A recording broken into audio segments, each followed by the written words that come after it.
What if you could move your telescope completely by hand and still nail your target every time? Hey everyone, astronomer John Reed here. I'm very excited because we've just been sent the Panther Lite telescope mount from Track the Stars. This is the premium, high-capacity, push-to manual mount with built-in encoders, so you move the telescope by hand, but still know exactly where it's pointed.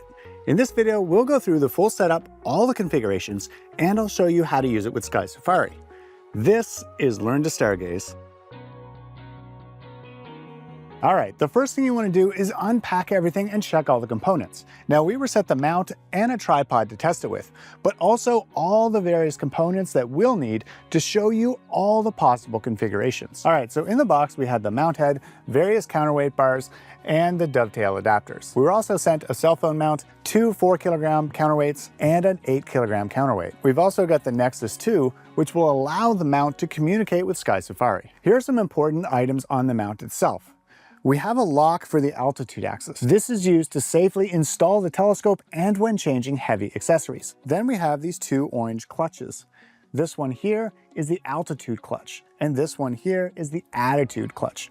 These adjust the tension along these 2 axes. They're used to control how much force is required to move the mount by hand. We've also got a port here for the encoders and a magnetic holder for the Nexus box, which we'll touch on later in the video. Note that the encoder port should point in the same direction as the telescope. Oh, rain! Uh-oh. Okay. Rain. Take 2.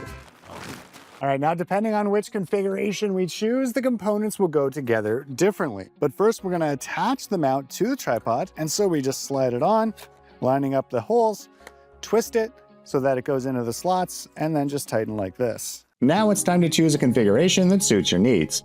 You'll probably pick one of these setups and stick with it. In configuration number 1, we have side mounted with normal balancing. In this case, we'll be attaching the dovetail saddle with M4 screws, and we'll attach the balancing bracket with M5 screws. So today, the telescopes that I'll be using use a Vixen style dovetail. Longtime viewers know that I have a history with Allen wrenches, losing them and dropping them. Fortunately, the Panther mount here came with several Allen wrenches, so we should always have the one we need. And this one will go on. So the user's manual seems to show only the Lost Mandy mount, so installing these Vixen ones, they seem to go in a little bit differently, but it's still 4 screws nonetheless. All right, so now for the balancing bracket. So these screws are countersunk, so we're gonna take the first one here, thread it through. Wow, this is so well machined. 5 kilograms. Okay, to attach the telescope, we're just gonna lock off the altitude axis here, so that's solid. Load in the scope. We don't need a counterweight. Now we should be able to loosen the altitude. Transport bracket removed before use. We screwed up. The irony is that of all the Allen wrenches that we were sent, they did not include one that removes the transport bracket. Fortunately, I have a backup. I've been leaving a backup set of Allen wrenches in my truck. Oh, I think I took them out, anticipating this very problem. I did. Here we go. I'm getting better at Allen wrenches already. Look at this. He says dropping an Allen key. This is only 9 kilograms. So we're gonna pretend that this is a heavier telescope than it is. Okay. Oh, I broke a rule. There's a rule when attaching a telescope that requires a counterweight. Always attach the counterweight first. That way, if it's unbalanced, the whole thing doesn't fall over. Pretend the telescope's not already on there. The way that the counterweights go on is simply they slide into the hole like that, and then tighten like this. And that way, if you need to adjust the counterweight, you can simply slide it up like that. Now, I think this is simply so that the telescope doesn't topple over this way while you're using it. All right, so this is configuration 1. Let's move over to configuration 2, which is almost the same except with something called comfort balancing. Okay, before we move over to configuration 2, let's install this cell phone holder. All right, phone holder. For configuration 2, we have side mounted, but with comfort balancing. In this case, we have the vertical bracket already attached at this point, but we'll need to add the counterweight arm with M5 screws. So again, attaching the counterweight. Notice how the counterweight can be rolled on the arm to balance the optical tube. This is especially helpful when moving from a lightweight to a heavy eyepiece. On other mounts, you would probably have to shift the scope up or down to account for this. All right, so now let's reattach the scope. And this is the coolest and most important part of comfort balancing. It's the ability to install the telescope pushed far forward. This limits the height change of the eyepiece. Notice how little the eyepiece moves when it's this close to the axle. This makes it much easier to view objects that are high in the sky. For configuration 3, first I need to remove this Lost Mandy plate because again, I'm using Vixen style dovetails. For top-mounted telescopes, we need to remove the balancing bar and move this counterweight bar down here to the bottom. Okay. Now I'm gonna add a Vixen style dovetail to the top. Okay, making sure the altitude is locked, we can now add a telescope. The top mounted configuration actually requires a counterweight bar on the other side as well. But I'm thinking this might really only be for heavy setups. I guess we'll find out. Ooh, that's pretty slick. All right, so here's configuration 3. This works with setups up to 25 kilograms or about 50 pounds, balancing with the appropriate counterweights. It's important to note that if the counterweight is in its lowest position, it may hit the tripod as it does right here. In this case, the pier extension would be required. Okay, now for the fun part. Let's attach 2 telescopes side by side for configuration 4. We simply do this by attaching a dovetail to each side and then attaching the telescopes. All right, in this case, we can attach 2 telescopes each up to 20 kilograms or about 40 pounds. Just make sure the difference between the 2 telescopes is less than 15 kilograms. Now we balance. All right, configuration 4. 2 telescopes connected to the Panther mount.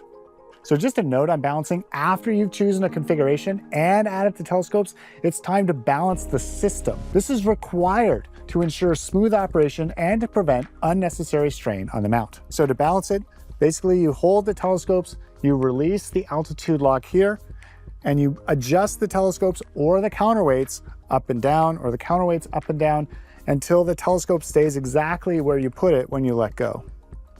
Okay, so configuration 5 is 3 telescopes with normal balancing, and configuration 6 is 2 or 3 telescopes with comfort balancing. For this, you basically install all 3 dovetails. Now, I don't have a third Vixen dovetail, so I can really only show you with 2 telescopes. But in this case, you can attach a top-mounted telescope up to 20 kilograms and side-mounted telescopes to a combined weight of 15 kilograms. Wait a minute, I just found an extra Vixen dovetail. Hey, how about that? So here's configuration 5. So this is 3 telescopes mounted with normal balancing. All right, so to switch over to configuration 6, we're going to add this counterweight bar here, and we're going to add the final counterweight. So now we can shift everything super far forward. All right, just pretend this is a refractor. Release the altitude. Yeah, there we go. All right, configuration 6, 2 telescopes with comfort balancing. Now we're gonna connect the Nexus 2 system so that we can connect the encoders to Sky Safari. That way, Sky Safari will know exactly where the telescope is pointed to an accuracy of just 16 arc seconds. So to connect the Nexus 2 to the mount, we're gonna turn the mount around. We're gonna plug in the cable to the encoders and connect that to the telescope like this, and then it simply connects magnetically, just like that. We're gonna come down here, and we're gonna turn it on with a switch. The status light will slightly blink to tell you that it's on. Now we go to our phone. Now it's time to connect the encoders with the Nexus 2 to Sky Safari. So the first thing we need to do is make sure that our Wi-Fi is connected to the Nexus 2 controller, so I can check that in the phone's settings. Now we open Sky Safari. Okay, so the first thing we need to do here is to go into settings. So we go into settings, we scroll down to telescopes. Okay, so if you were doing this for the first time, you would hit add device, choose other, choose Alt as, push to, then choose Basic Encoder System. I'm going to click Next. The IP here is correct, but the port needs to be 4060. Click Next. Okay, now we're going to change the readout to 10 per second. I'm going to change the name. In this case, let's change it to Nexus 2. And now here's the really important part. You can't screw this up. Under encoder steps per revolution, deselect get automatically. In the RA, this should be set to plus 79888. Done. And for declination, this should be set to plus 79888. Okay, now we hit save. Now in the presets, you're going to select that preset and say use this preset. Exiting out of settings, hit connect, and you're good to go.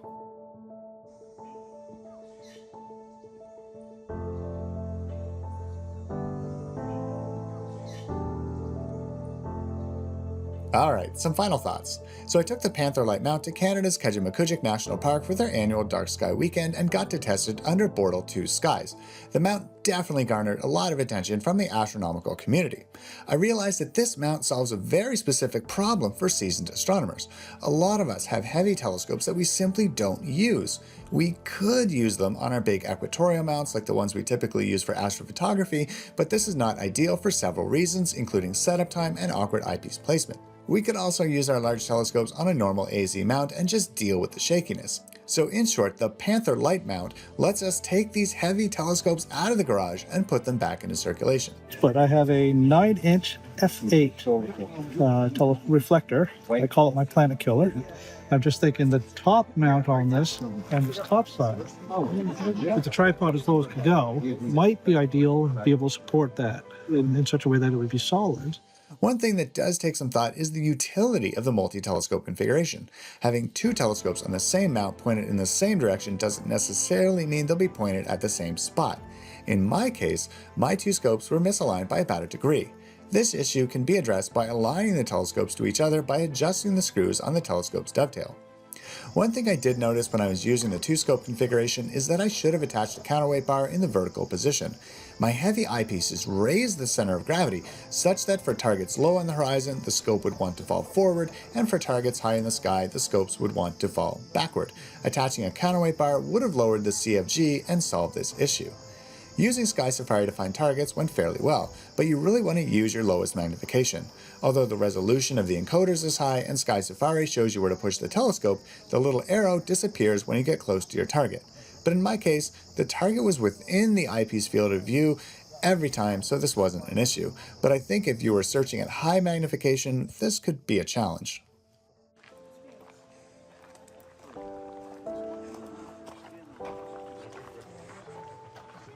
So I would put my Takahashi Sky 90 here, my C5 Celestron here, and then I would put an Arca Swiss ball mount for my camera from my Nikon up top.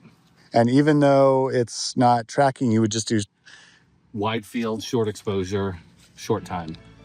All right, well, I hope you enjoyed this video on the Track the Stars Panther Lite telescope mount. Be sure to subscribe to see this mount in action in an upcoming video. Check out our books on Amazon, subscribe to our mailing list at learntostargaze.com, and remember, the future is looking up.